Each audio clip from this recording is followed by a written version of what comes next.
Welcome to the VP Mental Health Podcast. My name is Anish. Brevin. I'm Cassidy. On this episode, we have Stephen Lowe, a psychotherapist working in the Aspire program. At the Aspire program, they focus on providing treatment for those experiencing severe depression, severe anxiety, suicidal ideation, self-harm behaviors, and emotional dysregulation. They provide treatment through dialectical behavior therapy, also known as DBT. So, Stephen, what exactly do you do at El Camino Hospital? Well, as you read in the description, my role there is a licensed clinician. So I primarily work with teens. And what I mean by teens, we have a middle school program. We also have like a high school program. We also have a program for those who are within the ages of 18 to 25, who are actually kind of outside of high school. As in that description, a lot of the individuals who come into our program, they come in, our program is actually at an intensive outpatient level of care, which means that they need at least 4 to 5 days of treatment, and maybe 3 hours, and certainly at 3 hours a day, because of severe depression, anxiety, and so forth. To answer your question in terms of what I do, as a therapist, we have programs, and so a lot of our programs are kind of group-based. So we do a lot of group therapy, where we teach DBT skills to participants. We do individual therapy as well, case management. We do family therapy. Sometimes we work with families and parents, of course, just providing therapy and counseling, to help people who are going through depression, anxiety, and just a lot of different struggles. Do you think group therapy is better than individual, or individual is better than group? I think both have obviously their strengths. A lot of times individual therapy allows a person to be able to express themselves, more personally, right? I mean, there's going to be a lot of different things that a person might feel more comfortable just talking with a therapist one-on-one. The value of group therapy is that I think it helps individuals who are in the therapy group to realize that what they might be experiencing is not unique to themselves. Sometimes people come into therapy and they just think, oh gosh, I'm probably the only one who's going through something like this.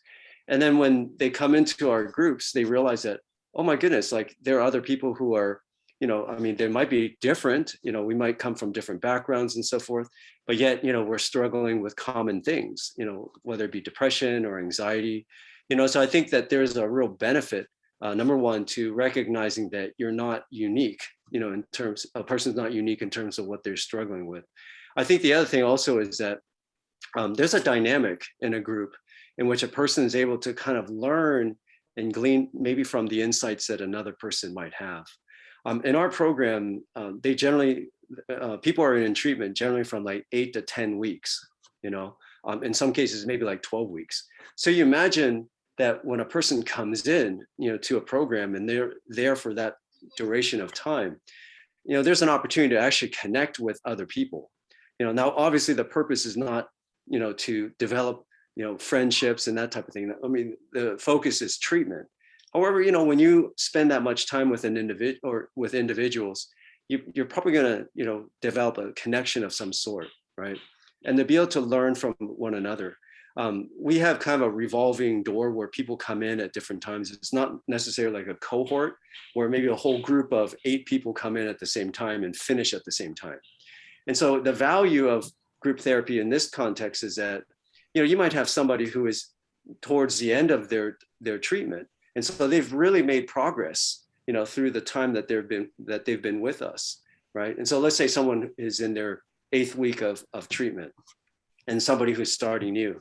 They have the benefit of actually learning, from someone who's been in program for a longer period of time in terms of how they may have processed and learned about skills, how they're actually using coping skills, so there's a real dynamic that actually can happen, and as, again, I go back to saying that, it gives an opportunity for individuals to recognize that they're not alone in terms of what they're actually going through, We have, in some cases, teens come in with severe anxiety, maybe even social anxiety, and to actually be in a group where they feel safe, where they're able to sort of interact with other people and recognize that, I can actually do this. I can actually interact with another person.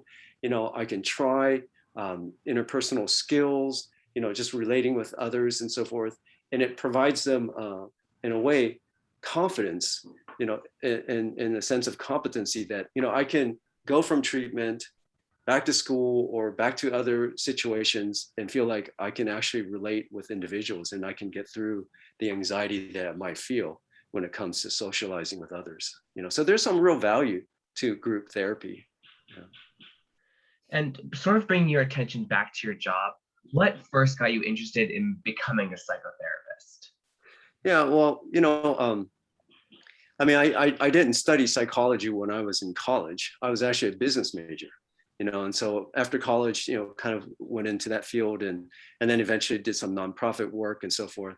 But to answer your question, Brevin, is that, after, interacting with people, working with at-risk communities and whatnot, there's a real sense that people's needs are vast, and going through a lot of challenges and struggles and so forth. So it really kind of created in me a desire to go back to school, graduate school, to get a master's in counseling psychology, and then to kind of go from there. But a desire to really work with people at that deeper level in terms of the struggles and the challenges that they might face, in terms of a mental health perspective. And how can we spread that to other people? Like, how can we make it so that other people are also interested in this profession? Because I know it's not like the most common job, right? Mm-hmm. Yeah. Well, I think one of the things that I'm finding more and more is that there are a lot more people talking about mental health these days, right? You see that. Like just this past summer, with the Summer Olympics with Simone Biles, and her situation, right? That was like front page, and over the course of time, there have been many other celebrities, whether they've been in the music industry, movies, film, or maybe certainly athletes, right? That individuals are coming out and talking about mental health and talking about their own struggles and being very personal in terms of their disclosure. And so I think it's helping to take away the stigma about mental health. Because I think the stereotype has been, oh, you're like a shrink, or you're, doing weird things, but I think it's helping people to recognize that, mental health is just as important as physical health, and because a person might be depressed or anxious and so forth, that there doesn't need to be a stigma about that. We can be honest about it and seek help. And I think the more that mental health is destigmatized, I think there could be a lot more people who might want to be involved in this particular field, and recognizing that, hey, I have a passion to help people. I have a desire to see them get well, to help them, and perhaps to pursue this type of work. Okay, so before we move on, can you tell me, what is the Aspire program? Oh, the Aspire program, it's, well, first of all, it's a program related to El Camino Hospital. I think it's been around for probably like about 10, 11 years or so, maybe 10, 12 years, but it's a program, basically developed to help teens, adolescent teens, with mental health. As I mentioned, it's at an IOP level of care, intensive outpatient. There are different levels of care, and this particular level of care is where an individual really needs, like, as I mentioned, 4 to 5 days of therapy per week, 3 hours a day. In our programs, we run them anywhere from like 8 to 12 weeks, depending on the program. But what we do is we actually work with teens, work with their families. We focus in on a particular modality of treatment called dialectical behavioral therapy. I don't know if you guys have heard of that, DBT for short, but it's a therapy that is very helpful in terms of teaching skills, coping skills. In our program, we teach 34 coping skills, and they range from mindfulness skills to distress tolerance, helping people to handle distress. It's not going to solve their problems in the midst of feeling overwhelmed. People are overwhelmed and so forth, but we want them to be able to learn skills to be able to tolerate distress, to be able to get through the intensity of what they're feeling, and that they're able to cope in the moment. We also teach skills in terms of interpersonal effectiveness, to be more effective when it comes to building and maintaining healthy relationships, to be able to ask for things and say no in more effective ways, to be able to maintain one's self-respect, when it comes to interacting with others. And then we also teach a whole set of skills regarding regulating emotions, being able to help a person to know how to reduce vulnerability to intense emotions, to be able to de-escalate when they are emotionally overwhelmed, be able to come to baseline more quickly. We want them to be able to handle and cope the intensity of emotions, as I mentioned. There's also a whole set of skills for teens and parents. It's called walking the middle path. A lot of times teens and parents obviously have conflicts and don't see eye to eye on things, and so we teach a whole set of skills that can help teens and parents to not, I guess, how should I say, to not have, like a perspective where, they're kind of like in opposing, like in other words, overwhelmed with their thoughts, just thinking mistakes, cognitive distortions. Examples are like catastrophizing, like something happens and, like you think only the worst case scenario, right?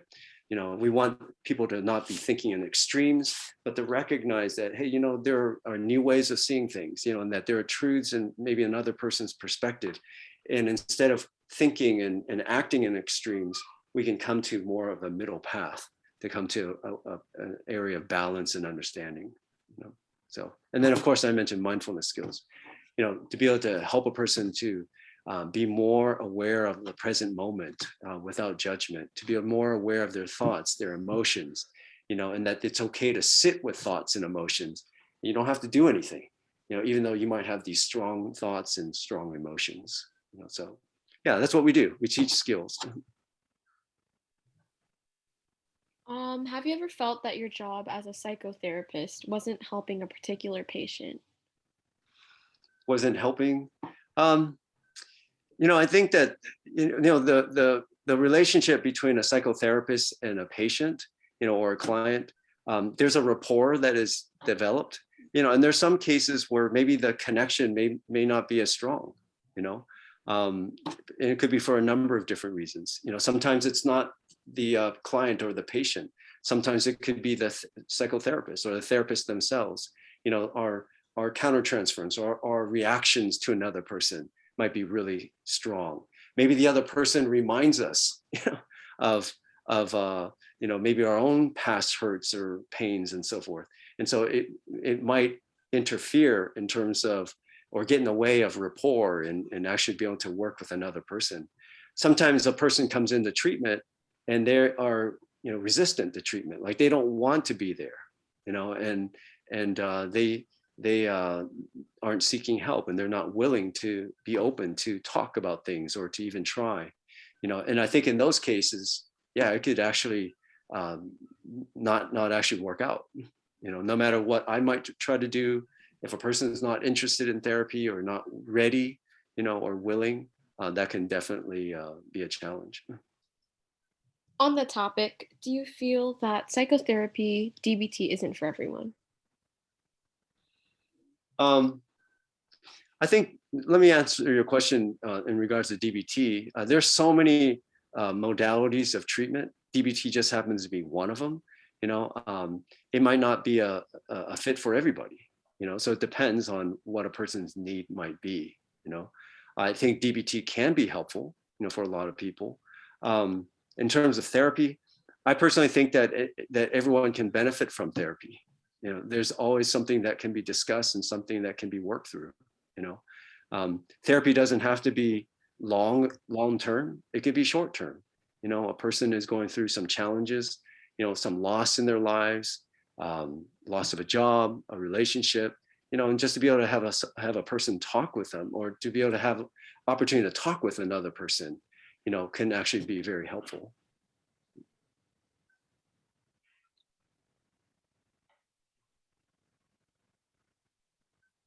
So I had a question. This kind of relates to what you were talking about earlier. What's the hardest part of your job? I think the hardest part of my job is actually, when you encounter teens who are suicidal, for instance, and really kind of giving up hope, and really kind of in a place of risk, then there's a lot of strong emotions that come, for that individual and also for us as therapists in the moment, right? And I think the difficult task is actually being able to help a person to cope and manage in those moments, right? And do the best that we can to be able to help them in their struggles, to be able to assess where they might be. Are they really suicidal? Can they actually use skills to cope and manage? I think that can certainly be challenging. I think related to that sometimes is actually working with parents.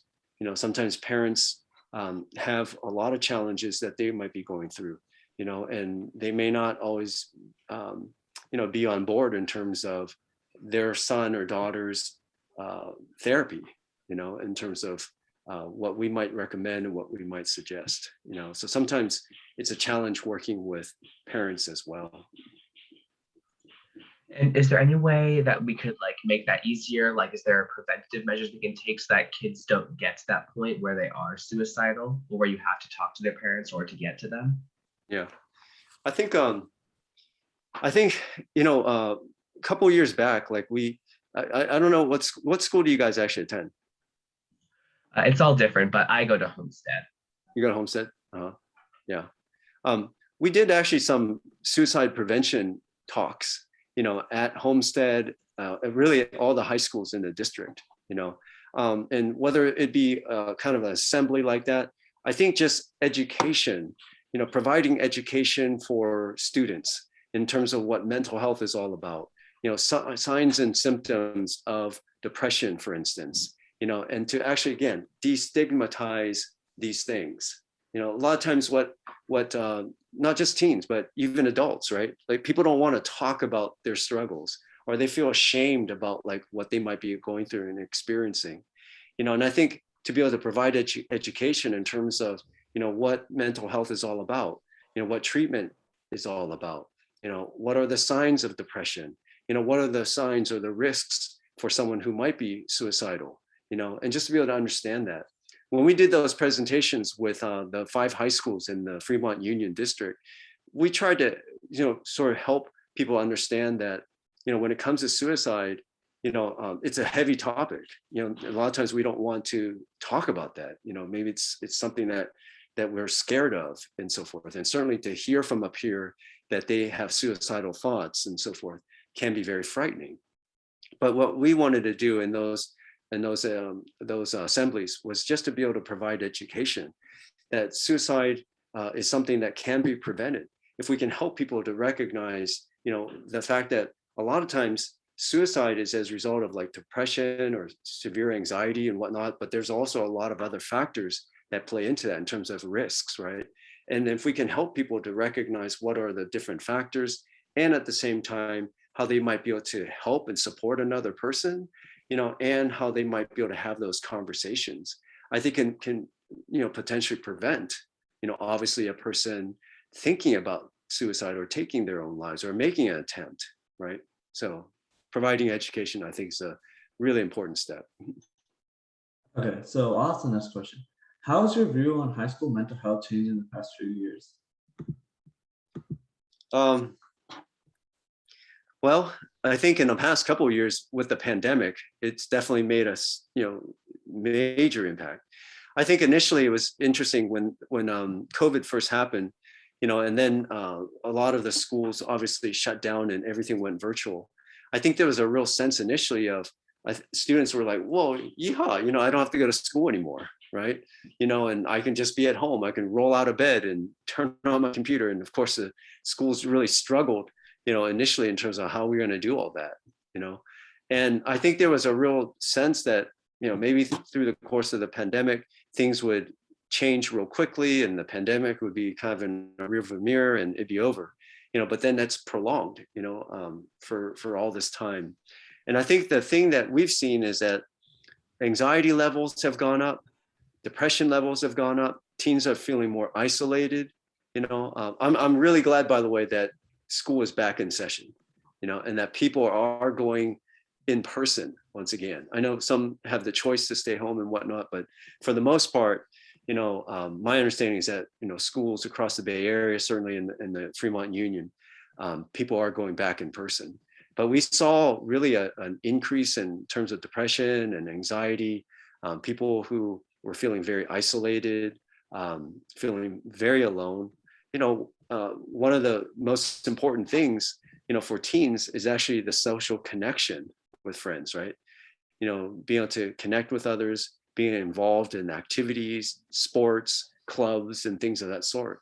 And when those things were pretty much taken away, I think people felt a lot more isolated.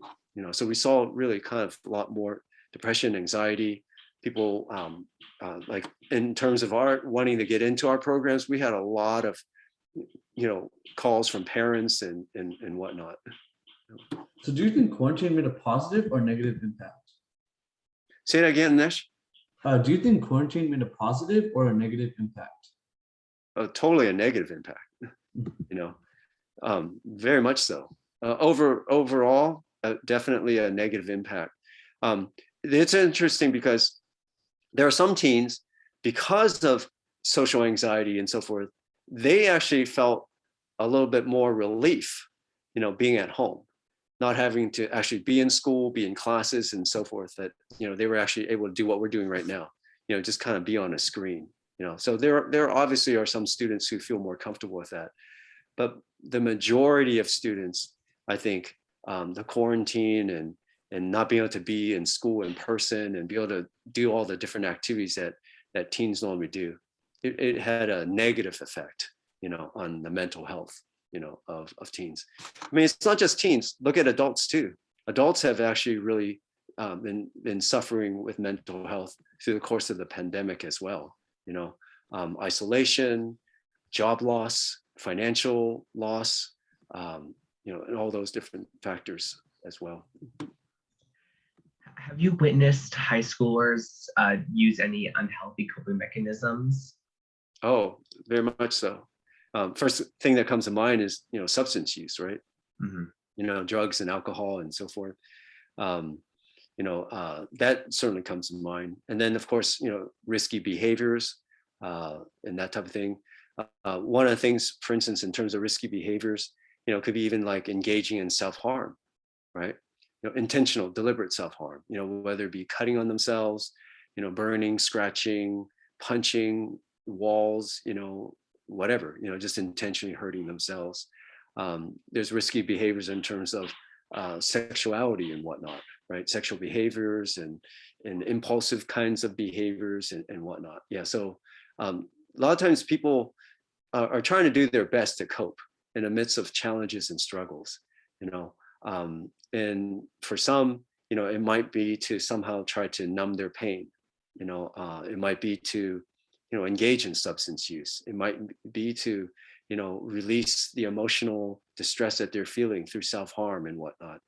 So people are trying to do their best to cope, although those behaviors obviously are ineffective and harmful and risky, right? So people are trying to cope.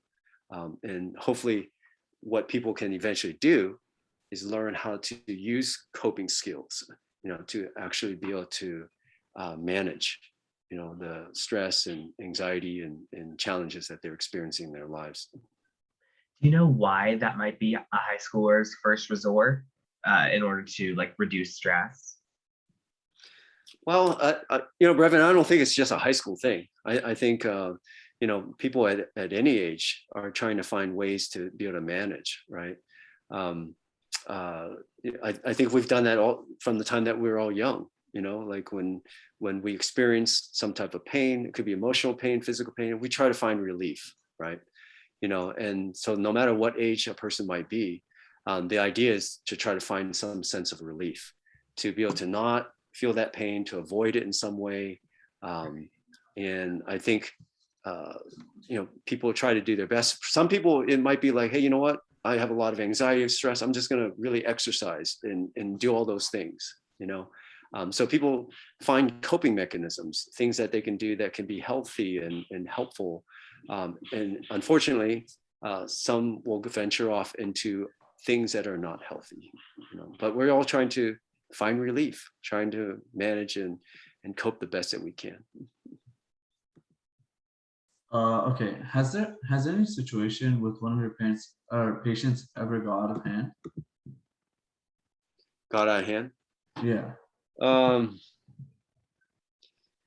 Well, there are so many different things I can say, but there's situations where teens have run away from home. There's situations where teens have been in contact with each other. In our programs, we ask teens not to be in contact with each other, for instance, while they're in treatment, because we don't want group therapy to become like a click here and a click here and so forth, right? And we want them when they're in program to really focus in on treatment. I remember a situation where, we didn't know, but a teen actually, two teens had exchanged phone numbers, in contact, and then one teen actually ended up running away, and ended up in the backyard of another teen, and parents didn't know that that person had run away, and, so you have situations like that. You have situations where, a person has, made a suicide attempt, that type of thing, yeah, absolutely. Are these types of things common, or is it like a rare occasion? Well, it's hard for me to say. I don't think it's common in a sense. I mean, not everyone is thinking about suicide, right? Or making a suicide attempt. Thank goodness. But it definitely does happen. There are statistics that tell us, like, for instance, within the age group of 18 through 25, I forget the actual statistics, but there's a high percentage of individuals who, have thought about, oh, let me see. I have some, I have the original document from, okay, so here, 56% between, increase between 2007 and 2017 for ages 10 to 24 in terms of suicide, 56%. This is a CDC, okay? Between ages 10 to 24, suicide is the second leading cause of death, for those who are between 10 and 24. And then one of 6 students nationwide in grades 9 through 12 have seriously considered suicide. So, it's not as common per se, thankfully, and yet it is out there, right? It does happen. What kind of patterns do you see in like the mental health or like mental illnesses of high school students? Patterns, well, certainly the people who come to us, as I mentioned, severe anxiety, depression, and so forth. There are those who have ADHD as well, mixed with depression. I mean, there could be a lot of combination of things, I just see, we see mostly like depression and anxiety, like real severe depression and anxiety. Sometimes kids will come to us and they might, be on the autism spectrum a little bit, or they might have attention deficit, issues. There might be some substances and so forth, but mainly what we see is severe depression and anxiety. There are occasionally where people come to us and, they might have bipolar, a bipolar diagnosis, where they might have manic episodes and then depression and so forth. So sometimes we see those, but by and large, we're looking at severe depression and anxiety. A quick question about that. Do you find that people who have or develop mental illnesses are from like a certain like age range? Like typically do freshmen experience more depression, or maybe like biracial people, or any other factors that you find in mental health? Not necessarily. I think depression has no, it's not exclusive to any particular group, any grade. I think that it can happen, like mental health or mental illness can happen to anyone. And there are definitely challenges that people face. There's stressors. I mean, you guys are still in high school, right? Yeah. And so you just think about the stressors that you experience in high school: academic stress, relationship challenges and so forth. Maybe there's environmental factors like things that are happening in the home, There could be loss, there could be grief, all those things. We're not immune to challenges and struggles in life. We could be like, just sailing along, things are going pretty nicely, and then things happen, bump in the road, and, traumatic event, something happens, and it could really send us, for like a tailspin, right? So it can happen to anyone, Now there are potential factors where, there are genetic factors, for instance. There are situations where depression might run in the family. It doesn't necessarily mean if your parents and grandparents had depression that you will. However, there could be a potential risk, as a result of that. We find that to be this similar case when it comes to things like substance, alcoholism, for instance. That if there's a family component, that certainly can be something that can run in the family, or at least certainly the risk might be there. Yeah. And for those people who are who have genetic mental illnesses, do you monitor them more closely, or is that not your job? Do you wait for them to get to a certain point before they come to you, or do you reach out to them? No, usually people come to us, but certainly, and so in our work, people have come to a place where there are really a lot of challenges, and so they come to us, right? I think that if a person, were to have a genetic or a family history of depression, anxiety, mental health or mental illness and so forth, I think it'd be important that their primary care physician would know that, for instance. If they're experiencing challenges, that they would be able to see a therapist in the community, to be able to work through things, before things really kind of keep progressing and it gets worse and worse, right? Typically when people come to us, it's actually really at a stage where things are pretty severe, pretty acute. Okay, so I'll ask the next question. What about DBT therapy specifically works? What about it that makes it work? Yeah. And actually, as I mentioned, these are like skills, coping skills, right? And the skills are kind of, I guess, grouped in different categories, if you will. I mentioned about like distress tolerance, emotion regulation, interpersonal effectiveness. But the neat thing about these skills is, in many respects, they're like life skills, and that a person can learn these skills, take it with them really for the rest of their lives, to be able to, who doesn't need help when it comes to handling distress, right? When it comes to regulating emotions, when it comes to just being able to be more effective, when it comes to relationships, we can all use those skills, and so what we do is we actually help teach these skills. We teach these skills generally in group, then in our individual sessions, we personalize these skills. We want to work with a person in our individual therapy sessions in terms of what their specific challenges might be. First and foremost, like what we do in DBT, think about like a pyramid, okay? Our priority is to actually decrease any life-threatening behaviors. So let's say a person is suicidal, they have suicidal thoughts, they have self-harm urges, or they're engaging in self-harm. We want to be able to help them to learn skills so that they can tolerate challenges and stressors, triggers, things that cause them to start thinking about suicide, things that cause them to think about self-harm or have urges for self-harm, right?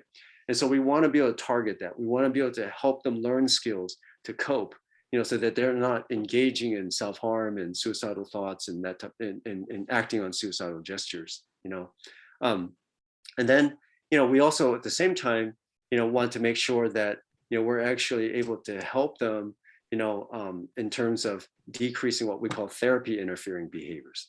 These are behaviors that get in the way of them actually making progress in therapy. So the individual sessions, we're working on decreasing life-threatening behaviors, decreasing therapy interfering behaviors, and then we want to decrease quality of life interfering behaviors. These are things like depression, anxiety, not being able to go to school, conflict with friends, family, parents, that type of thing. So we kind of work, from top down, because, we want obviously a person to stay alive, right? Sometimes parents come in and they want to talk about like their kids not being able to go to school and they've been missing school for over a month and so forth. And yet the teen is actually suicidal. Well, why are we talking about school, when, the priorities to keep them alive, right? So, yeah. So DBT is skills-based, group therapy, we teach skills, we want to reinforce and provide coaching in terms of skills, to be able to help people to cope and manage. About those triggers you mentioned earlier, Stephen, do you find that there are a few like very common triggers, or are they like all across the board? Like there's all kinds of them? Yeah, there could be almost anything, because everyone is very unique, right? Some common ones that I've come across in terms of what patients say and so forth, probably, like conflicts, could be at home, conflicts with peers. In some cases, it could be like being bullied at school, feeling isolated, not connected to others. It certainly could be loss. It could be trauma. People go through traumatic experiences, and even just the thought of that could bring about triggers, for suicidal thoughts or self-harm behaviors and so forth. So it could be a host of things, Brevin. But those are some of the ones that I come across more. Once people have those triggers, is it possible to like get rid of them or like stop them from being triggered by that specific event or topic? Yeah, it depends on what the trigger might be, but a person can eventually learn that, even if I have that experience, I can get through it, right?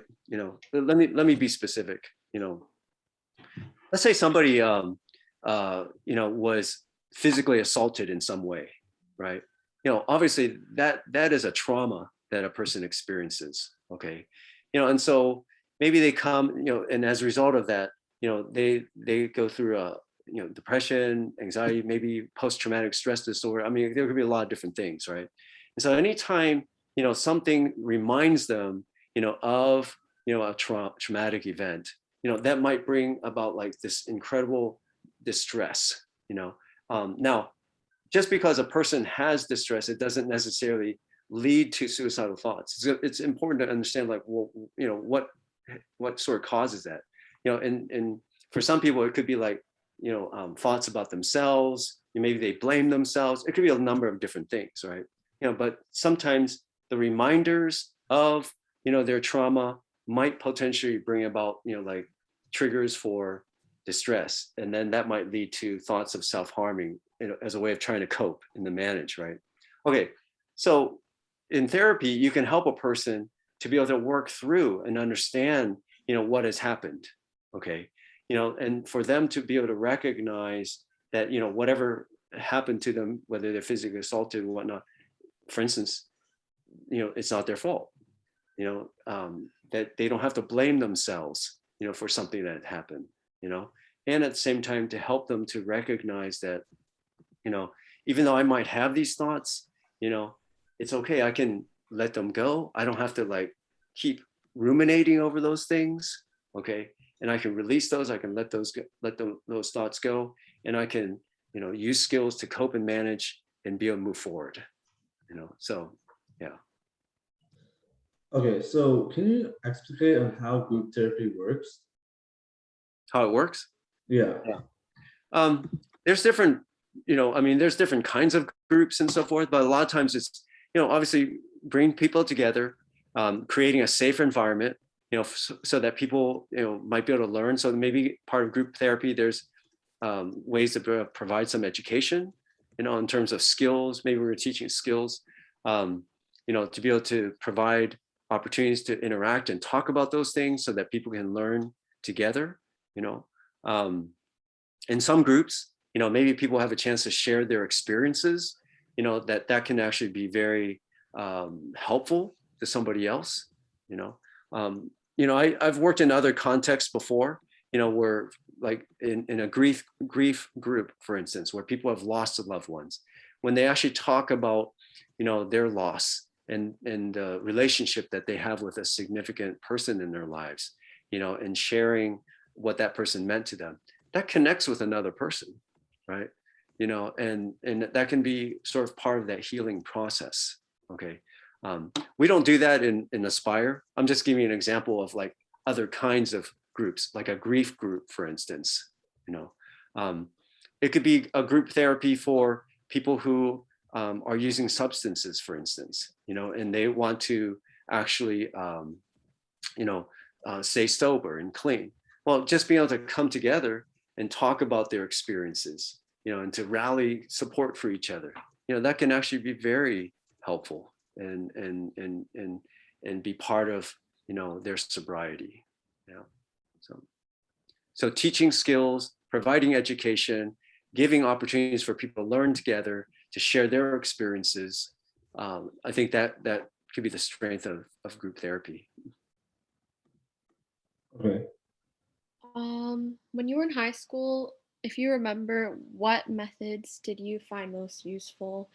And do you ever speak from experience when you talk to your when you're in group therapy? Yeah. Oh, Cassie, high school was a long time ago for me.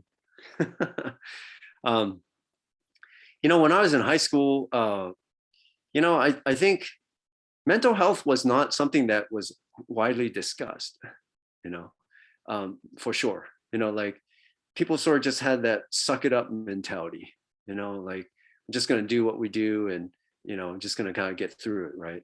You know, so I can honestly say that I don't think when I was in high school, I had any discussions with anybody about mental health. You know, I think we certainly were aware that sometimes people get anxious, sometimes people feel depressed and sad and so forth. But I can honestly tell you that I don't remember having, well, I mean, it's a long time ago, right?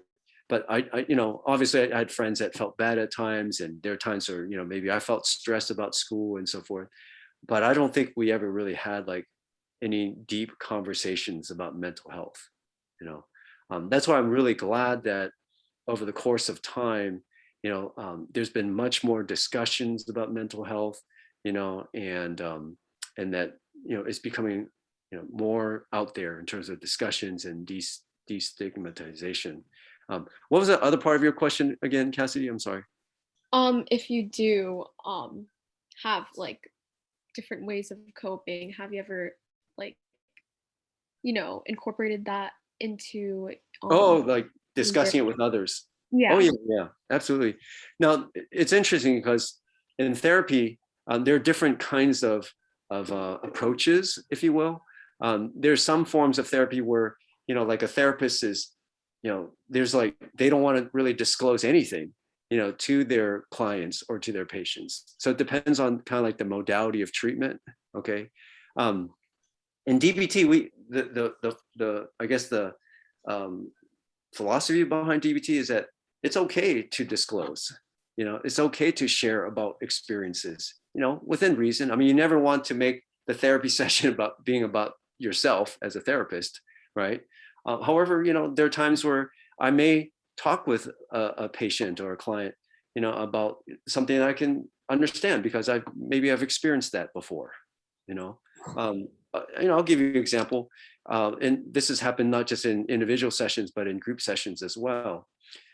We have a skill in distress tolerance called radical acceptance, and the idea is that a lot of times when we experience difficulties and challenges in life that we cannot change in the moment or maybe even forever, you know, if we deny reality and fight against it, you know, a lot of times we can be stuck, right?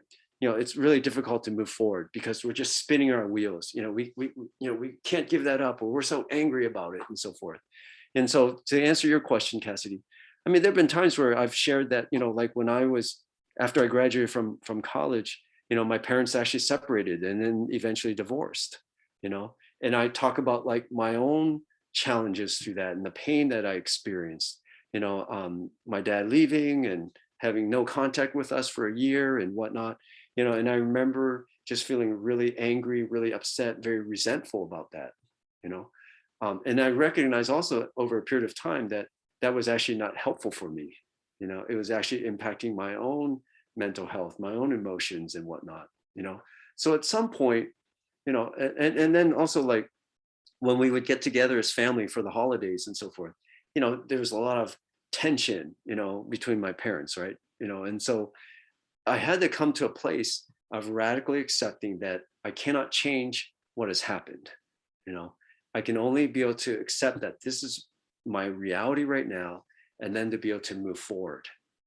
So to answer your question, that is a skill that we teach.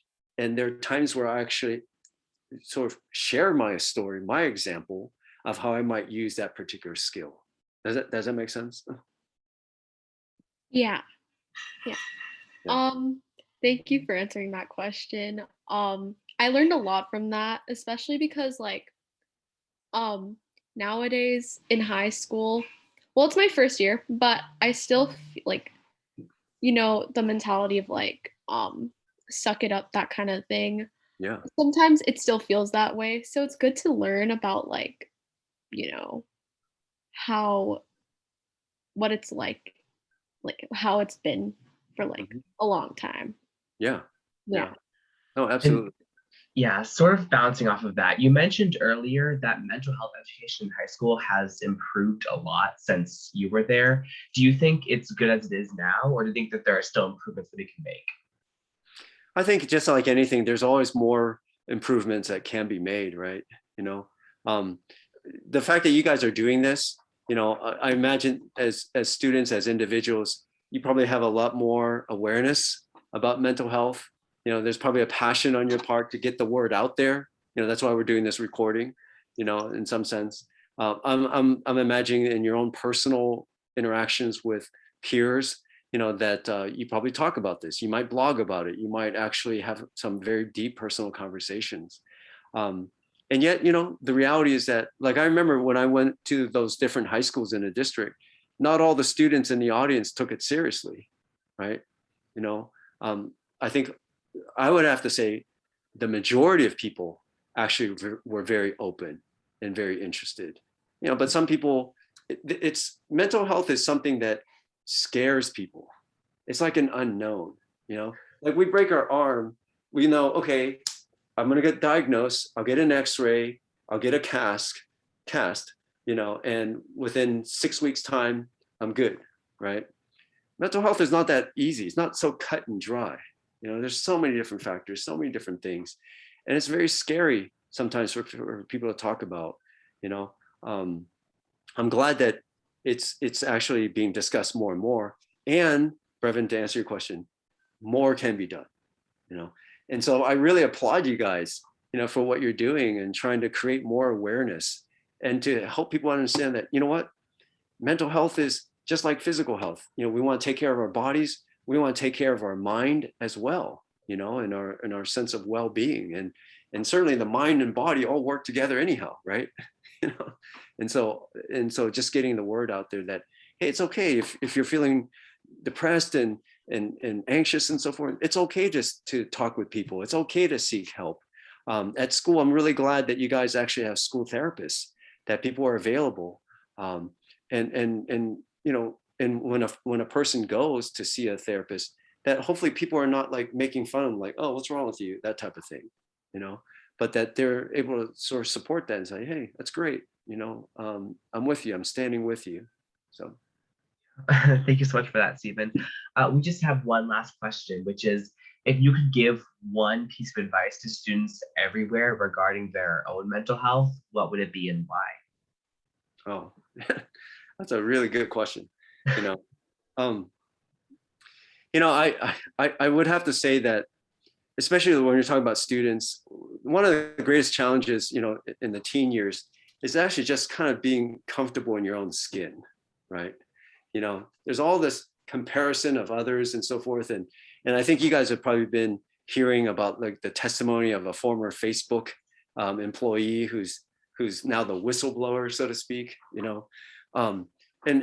the challenge that many teens face in terms of comparing themselves with others because of social media and whatnot.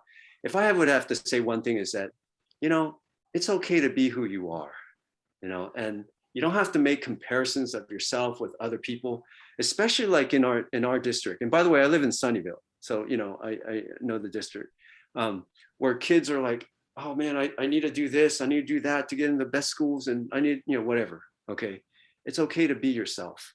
It's okay to sort of just grow, to learn, to engage, to be active, do all those different things, take care of your physical body, take care of your mental health, eat right, sleep, get plenty of rest, exercise, and so forth. Talk with people for support. Don't feel ashamed about those things. You don't have to be in a place where you're trying to be like somebody else. Be comfortable in your own skin, and you'll be all right.